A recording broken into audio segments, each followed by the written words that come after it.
ಎಲ್ಲ ಒಂದು 6ನೇ ತರಗತಿ ವಿದ್ಯಾರ್ಥಿಗಳಿಗೆ ಟ್ರೂ ಸಿಕೆ ಅಫಿಷಿಯಲ್ ಚಾನಲ್ಗೆ ಸ್ವಾಗತ. ನಾನು ಚೇತನ್ ಸಿಕೆ.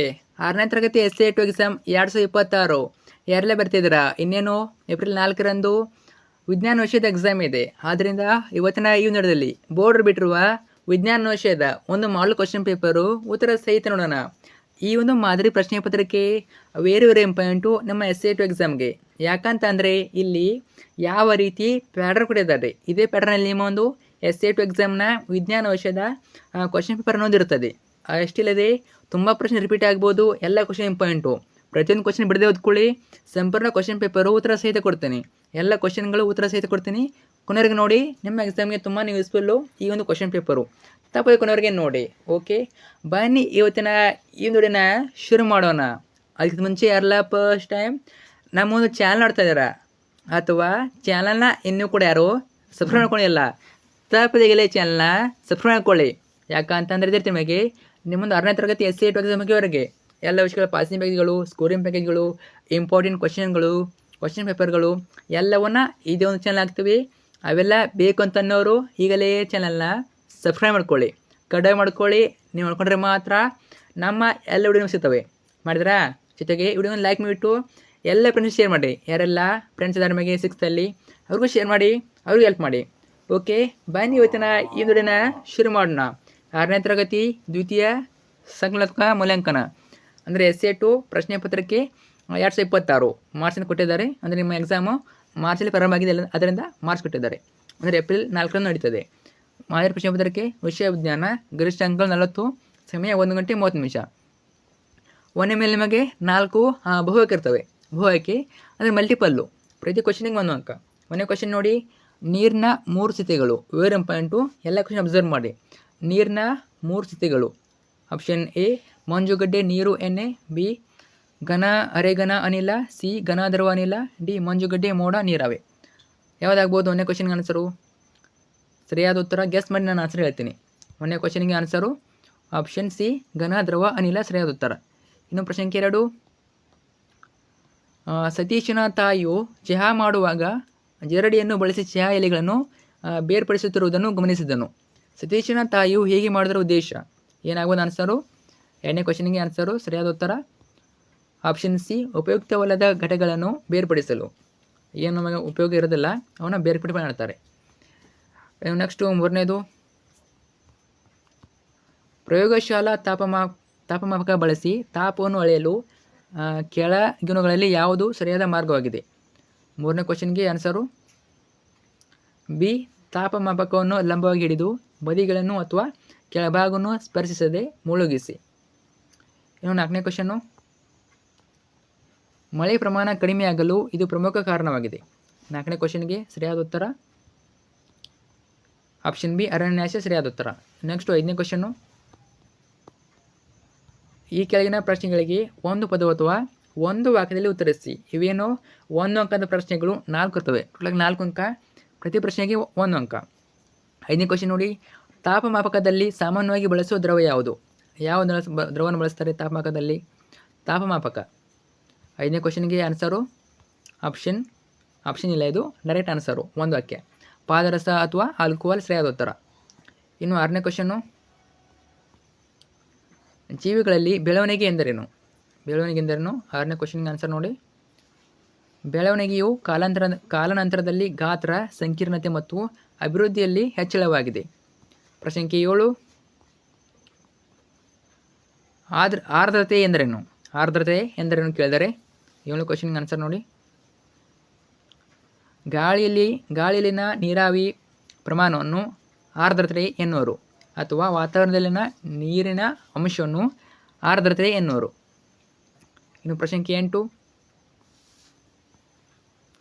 ಚಹಾ ತಯಾರಿಸುವಾಗ ಮಿಶ್ರಣದಲ್ಲಿರುವ ಚಹಾ ಎಲೆಗಳನ್ನು ಯಾವ ವಿಧಾನದಿಂದ ಪ್ರತ್ಯೇಕಿಸಲಾಗುತ್ತದೆ? 8ನೇ ಕ್ವಶನ್ಗೆ ಆನ್ಸರು ಶೋಧಿಸುವಿಕೆ ಸರಿಯಾದ ಉತ್ತರ. ಇನ್ನು ಪ್ರಶ್ನೆ 9, ಖಾಲಿ ಬಿಟ್ಟಿರುವ ಜಾಗಗಳನ್ನು ಸರಿಯಾದ ಸೂತ್ರಗಳಿಂದ ಭರ್ತಿ ಮಾಡಿ. ಬಿಟ್ಟ ಸ್ಥಳಗಳು 4 ಇರ್ತವೆ. ಟೋಟಲಾಗಿ 4 ಅಂಕ. ಪ್ರತಿ ಪ್ರಶ್ನೆಗೆ 1 ಅಂಕ. 9ನೇ ಕ್ವಶನ್ನು, ಸೂರ್ಯ, ನೀರು ಮತ್ತು ಜೀವಿಗಳ ಕ್ರಿಯೆಗಳಿಂದ ದೀರ್ಘಾವಧಿಯಲ್ಲಿ ಬಂಡೆಗಳು ವಿಘಟನೆ ಹೊಂದಿ ಉಂಟಾಗುವ ಸಂಪನ್ಮೂಲ. 9ನೇ ಕ್ವಶನ್ಗೆ ಆನ್ಸರ್ ಏನಾಗ್ಬೋದು? ಉತ್ತರ ಮಣ್ಣು ಸರಿಯಾದ ಉತ್ತರ. ಇನ್ನು 10ನೇ ಕ್ವಶನ್ನು, ಭೂಮಿಯ ಏಕೈಕ ನೈಸರ್ಗಿಕ ಉಪಗ್ರಹ. ಭೂಮಿಯ ಏಕೈಕ ನೈಸರ್ಗಿಕ ಉಪಗ್ರಹ ಕೇಳಿದರೆ ಉಪಗ್ರಹ ಯಾವುದಾಗ್ಬೋದು? 10ನೇ ಕ್ವಶನ್ಗೆ ಆನ್ಸರು ಚಂದ್ರ ಸರಿಯಾದ ಉತ್ತರ.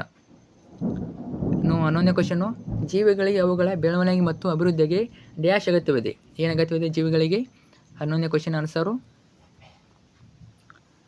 ಪೋಷಣೆ ಸರಿಯಾದ ಉತ್ತರ. ಪೋಷಣೆ ಇಂಪಾರ್ಟೆಂಟು, ಪೋಷಣೆ. ಇನ್ನು 12ನೇ ಕ್ವಶನ್ನು, ನಮ್ಮ ಸೌರವ್ಯೂಹವು ಡ್ಯಾಶ್ ಗ್ಯಾಲಕ್ಸಿಯ ಭಾಗವಾಗಿದೆ. ಯಾವ ಗ್ಯಾಲಕ್ಸಿಯ ಭಾಗವಾಗಿದೆ ಕೇಳಿದರೆ 12ನೇ ಕ್ವಶನ್ಗೆ ಆನ್ಸರು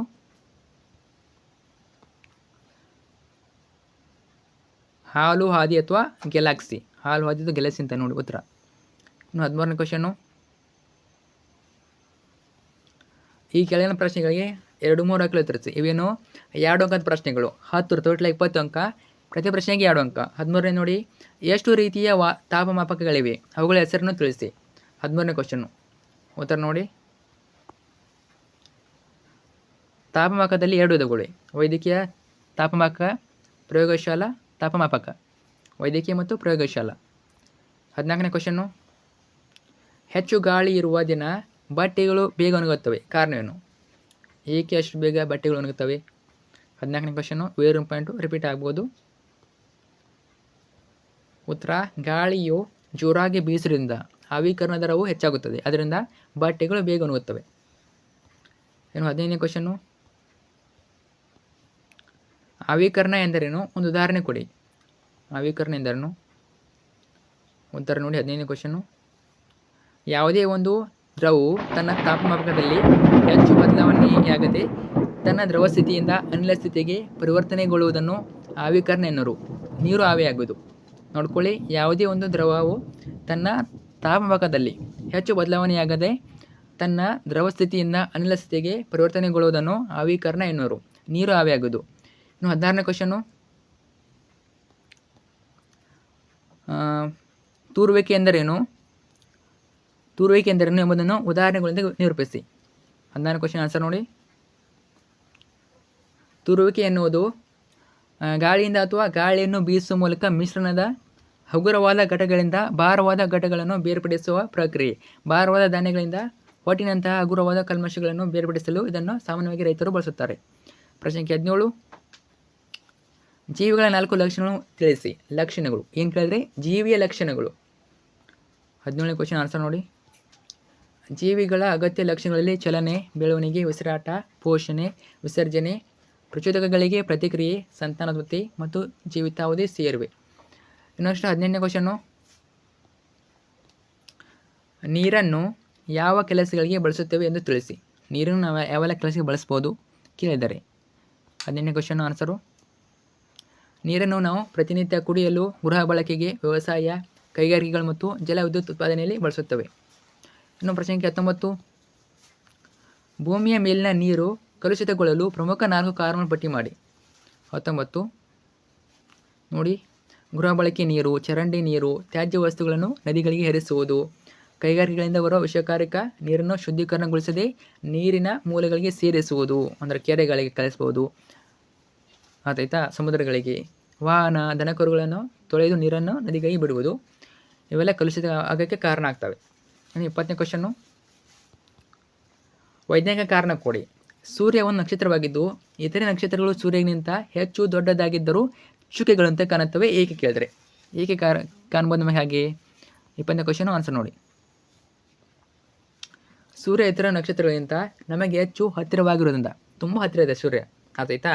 ಹಾಗೂ ಹಗಲಿನ ಸಮಯದಲ್ಲಿ ಸೂರ್ಯನ ತೀವ್ರ ಪ್ರಖರತೆಯಿಂದಾಗಿ ಇತರ ನಕ್ಷತ್ರಗಳನ್ನು ನೋಡಲಾಗುವುದಿಲ್ಲ, ಹಾಗೂ ರಾತ್ರಿಯ ಸಮಯದಲ್ಲಿ ಅವು ಚುಕ್ಕೆಗಳಂತೆ ಕಾಣುತ್ತವೆ. ಇನ್ನು 21ನೇ ಕ್ವಶನ್ನು, ಗೋಧಿ ಹಿಟ್ಟಿನಲ್ಲಿ ಮಿಶ್ರಣಗೊಂಡಿರುವ ಸಕ್ಕರೆಯ ಹರಳನ್ನು ಬೇರೆ ಮಾಡಲು ಸಾಧ್ಯವೇ? ಹೌದು ಎಂದಾದರೆ ಇದನ್ನು ಹೇಗೆ ಮಾಡುವರೆ? 21ನೇ ಕ್ವಶನ್ ಆನ್ಸರ್ ನೋಡಿ, ಹೌದು, ಸಕ್ಕರೆ ಮತ್ತು ಗೋಧಿ ಹಿಟ್ಟಿನ ಮಿಶ್ರಣವನ್ನು ಪ್ರತ್ಯೇಕ ಮಾಡಲು ಸಾಧ್ಯವಿದೆ. ಜರಡಿ ಪ್ರಕ್ರಿಯೆಯಿಂದ ಇದನ್ನು ಮಾಡಬಹುದು. ಸಕ್ಕರೆ ಮತ್ತು ಗೋಧಿ ಹಿಟ್ಟಿನ ಮಿಶ್ರಣವನ್ನು ಜರಡಿ ಮೂಲಕ ಹಾದು ಹೋಗಲು ಅನುಮತಿಸಿದರೆ ಉತ್ತಮವಾದ ಗೋಧಿ ಹಿಟ್ಟಿನ ಕಣಗಳು ಜರಡಿ ಮೂಲಕ ಹಾದು ಹೋಗುತ್ತವೆ, ಸಕ್ಕರೆ ಕಣಗಳನ್ನು ಜರಡಿ ಉಳಿಸಿಕೊಳ್ಳುತ್ತದೆ. ಇಷ್ಟೇ ನೋಡಿ. ಇನ್ನು 22ನೇ ಕ್ವಶನ್ನು, ಗೋದಾಮಟ್ಟಿಯಲ್ಲಿ ಬಾಲವಿರುತ್ತದೆ, ಆದರೆ ಅದು ಕಪ್ಪಿಯಾಗಿ ಬೆಳೆದಂತೆ ಅದು ಕಣ್ಮರೆಯಾಗುತ್ತದೆ ಎಂದು ನೀವು ಕಲಿತಿದ್ದೀರಿ. ಗೋದಮೊಟ್ಟೆ ಹಂತದಲ್ಲಿ ಬಾಲವಿರುವುದರಿಂದ ಏನೋ ಪ್ರಯೋಜನ. 22ನೇ ಕ್ವಶನ್ ಆನ್ಸರ್ ನೋಡಿ. ಕಾಪಿಯ ಗೋದಮೊಟ್ಟೆ ಹಂತದಲ್ಲಿ ಬಾಲವು ಈಜು ಸಾಮರ್ಥ್ಯ. ಇದು ಗೋದಮೊಟ್ಟೆ ನೀರಿನಲ್ಲಿ ಪರಿಣಾಮಕಾರಿಯಾಗಿ ಈಜಲು ಸಹಾಯ ಮಾಡುತ್ತದೆ ಮತ್ತು ಆಹಾರವನ್ನು ಹುಡುಕಲು ಮತ್ತು ಪರಭಕ್ಷಗಳಿಂದ ತಪ್ಪಿಸಿಕೊಳ್ಳಲು ಸಹಾಯ ಮಾಡುತ್ತದೆ. ಸಮತೋಲನ ಮತ್ತು ಸ್ಥಿರತೆ. ನೀರಿನಲ್ಲಿ ಚಲಿಸುವಾಗ ಸಮತೋಲನವನ್ನು ಕಾಪಾಡಿಕೊಳ್ಳಲು ಸಹಾಯ ಮಾಡುತ್ತದೆ. ಇನ್ನು 23ನೇ ಕ್ವಶನ್ನು. ಇವೇನು 4 ಪ್ರಶ್ನೆಗಳು. ಈ ಕೆಳಗಿನ ಪ್ರಶ್ನೆಗಳಿಗೆ 4-5 ವಾಕ್ಯಗಳು ಉತ್ತರಿಸಿ. ಅಂದರೆ 4 ಪ್ರಶ್ನೆಗಳು, 2 ಕ್ವಶನು, ಟೋಟಲಾಗಿ 8 ಮಾರ್ಕ್ಸು. ಪ್ರತಿ ಕ್ವಶನ್ಗೆ 4 ಮಾರ್ಕ್ಸು, 2 ಕ್ವಶನ್ನು. 23 ವೈದ್ಯಕೀಯ ತಾಪಮಾಪಕ ಮತ್ತು ಪ್ರಯೋಗಶಾಲಾ ತಾಪಮಾಪಕ ನಡುವಿನ ವ್ಯತ್ಯಾಸಗಳನ್ನು ತಿಳಿಸಿ. ವೇರ್ ಪಾಯಿಂಟು ವ್ಯತ್ಯಾಸಗಳು. 23ರ ಆನ್ಸರ್ ನೋಡ್ಕೊಳ್ಳಿ.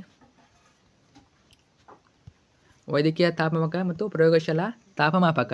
ಇದನ್ನು ಮಾನವ ದೇಹದ ತಾಪವನ್ನು ಅಳೆಯಲು ವಿಶೇಷವಾಗಿ ಬಳಸುತ್ತಾರೆ ಅಥವಾ ತಯಾರಿಸಲಾಗುತ್ತದೆ. ಇದನ್ನು ನೀರು ಹಾಗೂ ಇತರ ವಸ್ತುಗಳ ತಾಪವನ್ನು ಅಳೆಯಲು ಬಳಸಲಾಗುತ್ತದೆ. ಇದರ ವ್ಯಾಪ್ತಿ 35 ಡಿಗ್ರಿ ಸೆಲ್ಸಿಯಸ್ನಿಂದ 40 ಡಿಗ್ರಿ ಸೆಲ್ಸಿಯಸ್ವರೆಗೆ ಇರುತ್ತದೆ. ಇದರ ವ್ಯಾಪ್ತಿ ಸಾಮಾನ್ಯವಾಗಿ 10 ಡಿಗ್ರಿ ಸೆಲ್ಸಿಯಸ್ನಿಂದ 110 ಡಿಗ್ರಿ ಸೆಲ್ಸಿಯಸ್ವರೆಗೆ ಇರುತ್ತದೆ. ಇದು ಕಿಂಕ್ ಎಂಬ ಸಣ್ಣ ಭಾಗವನ್ನು ಹೊಂದಿದೆ. ಇದು ಸಂಕುಚನವನ್ನು ಹೊಂದಿರುವುದಿಲ್ಲ. ಪಾದರಸವನ್ನು ತ್ವರಿತವಾಗಿ ಬೀಳದಂತೆ ತಡೆಯುತ್ತದೆ. ನೆಕ್ಸ್ಟ್ 24ನೇ ಕ್ವಶನ್ನು. ಏನು ಕೇಳಿದರೆ, ಸೌರವ್ಯೂಹದ ಅತ್ಯಂತ ಚಿಕ್ಕ ಗ್ರಹ ಯಾವುದು ಕೇಳಿದೆ? ಕ್ವಶನ್ ನೋಡಿ. ಸೌರವ್ಯೂಹದ ಅತ್ಯಂತ ಚಿಕ್ಕ ಗ್ರಹ. ಕ್ವಶನ್ ನೋಡಿ 24ನೇದು. ಸೌರವ್ಯೂಹದ ಅಂದವ ಚಿತ್ರ ಬರೆಯೋದು. ಈ ಕೆಳಗಿನ ಗ್ರಹಗಳನ್ನು ಗುರುತಿಸಿ. ಏನು ಮಾಡಬೇಕು ನಾವು? ಸೌರವ್ಯೂಹದ ಅಂದವ ಚಿತ್ರ ಬರಬೇಕು. ಅರ್ಥ ಆಯ್ತಾ? ಡಯಾಗ್ರಾಮ್ ಬಿಡಿಸ್ಬೇಕು. ಆಮೇಲೆ ಗ್ರಹಗಳನ್ನು ಗುರುತಿಸಬೇಕು. ಸೌರವ್ಯೂಹದ ಅತ್ಯಂತ ಚಿಕ್ಕ ಗ್ರಹ ನೀಲಿ ಗ್ರಹ, ಸೂರ್ಯನಿಗೆ ಅತಿ ದೂರದಲ್ಲಿರುವ ಗ್ರಹ ಕೆಂಪು ಗ್ರಹ. ನೋಡೋಣ, ನಿಮ್ಮ ಬುಕ್ಕಲ್ಲಿ ಇದೆ, ನೋಡ್ಕೊಳ್ಳಿ. ಚಿತ್ರದ ಅಂದವಾದ ರಚನೆಗೆ ಕೊಡ್ತಾರೆ ಮಾರ್ಕ್ಸು. 1ನೇದು ಬುಧ, 2ನೇದು ಭೂಮಿ, 3ನೇ ನೆಪ್ಚೂನ್, 4ನೇದು ಮಂಗಳ. ಇವುಗಳನ್ನು ಸರಿಯಾಗಿ ಗುರುತಿಸಿ. ಹೆಸರಿಸಿದರೆ ಪ್ರತಿಯೊಂದಕ್ಕೆ ಅರ್ಧ ಅಂಕ ಕೊಡ್ತಾರೆ. ಅರ್ಥ ಆಯ್ತಾ? ನೋಡ್ಕೊಳ್ಳಿ. ಚಿತ್ರಕ್ಕೆ 2 ಮಾರ್ಕ್ಸು, ಆ ಭಾಗಗಳಿಗೆ 2 ಮಾರ್ಕ್ಸು, ಟೋಟಲಾಗಿ 4 ಮಾರ್ಕ್ಸು. ಇಷ್ಟೇ ಕ್ವಶನ್ ಪೇಪರು. ವೇರ್ ಪಾಯಿಂಟು ಸೌರವ್ಯೂಹದ ರಚನೆ ನೋಡ್ಕೊಂಡಿರಿ. ನಿಮ್ಮ ಎಕ್ಸಾಮ್ ಬರುತ್ತದೆ. ಫ್ರೆಂಡ್ಸ್ ಶೇರ್ ಮಾಡಿ. Thank you so much.